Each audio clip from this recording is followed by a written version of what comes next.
Protams, man nav kristāla bumbas, kurā apskatīties, ja, bet, ja mēs runājam, ka viens no variantiem ir ap 20%, kas varētu būt, tad, manuprāt, tas ir fantastisks rādītājs personīgi priekš manis, jo es esmu ļoti jauna ienākusi politikā, es esmu tā jaunā seja, ja man sākotnēji pārmeta, ka mani neviens nepazīst, rezultāts rāda.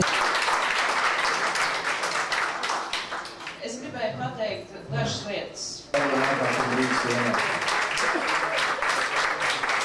Spēkos pilnu klapi. Un svarīgi, ka cilvēki gāja, balsoja,